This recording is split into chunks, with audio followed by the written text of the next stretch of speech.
that we must be economic independent with our political sovereignty. 1975 independence, 1977 first general election, 1978 there was a first motion of no confidence attempt. It's recorded in our history in Parliament. 1980, first successful vote of no confidence. St. Julius becomes our country's second prime minister, the late St. Julius. 1982, Somare comes back into office. So St. Julius had only about 1 year in office. Somare comes back in 1982. And then in 1985, Somare's deputy prime minister then, the Right Honorable Winti, through a vote of no confidence, Winti becomes prime minister in 1985. And then when some of you will see Winti's statement floating around when he was last in Parliament. He made a statement, fundamental statement in Parliament. As Prime Minister, he was busy managing politics than managing country. He was busy managing politics than managing country. So I could see why he said that. In 85 he became Prime Minister, but 87 there was an election that he had to go through. So 85 he's taken office. 86 he's trying to work, and 87 he goes to the elections. He comes back 87 trying to settle down and work. 88 Sir Robin Amadu comes in as government through a vote of no confidence process. And settling in, trying to do work, he goes to the election. 1992, Pius Winti comes back in as Prime Minister. And then 1994, St. Julius comes in as Prime Minister. And then 1997, Bilskate comes in as Prime Minister. 1999, Mekere comes in as Prime Minister. Remember the law, Mekere, most of you, all of us, me included, rated him as our country's ever greatest reformist Prime Minister. He introduced some fundamental laws. Now, who is Mekere? Mekere is not equivalent to me. I have nothing compared to him. He belonged to the top 4 advisors to our foundational government in 1975. Mekere, Charles Lapani, Tony Siaguru, Robin Amali. These 4 brightest UPLG students picked by that government and also the administration to assist the Somali government settlement. So Mekere had lived through 1970s, 1980s. He becomes Prime Minister in 1999.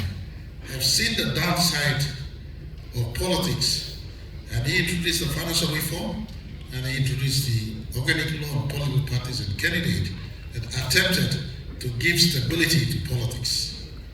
And so the reform came in. At the back of this reform, he went out in 2002. Students wanted him out in 2001. They were assuming his land reform will rob the country of our rights. Some of you were alive in 2001, note the Mekere Murata reform protest against Mekere in 2001. When he died, the same voice that wanted him out cried for him the greatest. 20 years later, when he died, we all cried, oh, reformist Prime Minister. But he's dead and gone. He introduced this reform to try to stabilize politics.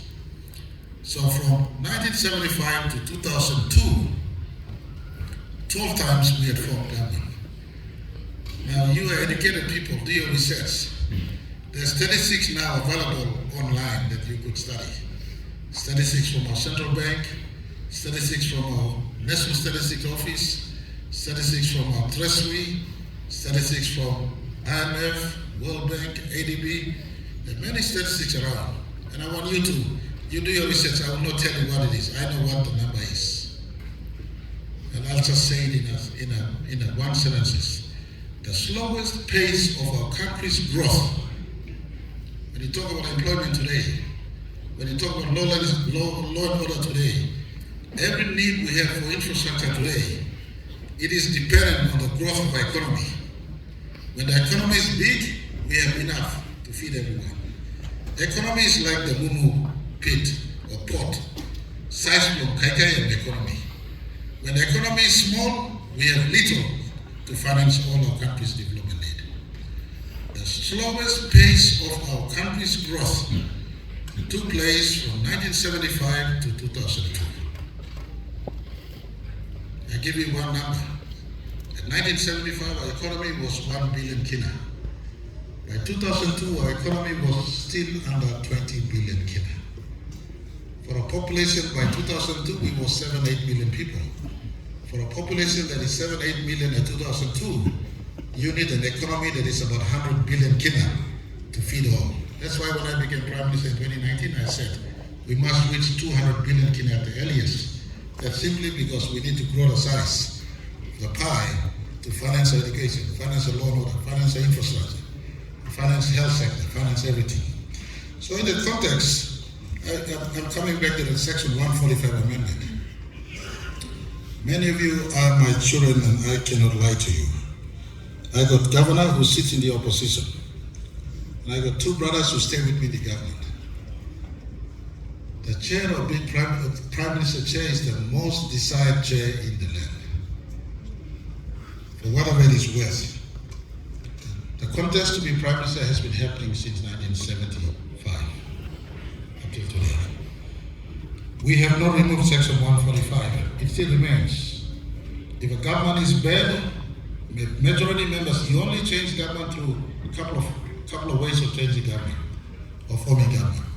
The better way, the easiest way, the most popular way, the election time, and all of you as voters have the power. But after elections, you got a Section 145 process or Section 146 process. Section 146 is when a Prime Minister resigns or a Prime Minister dies.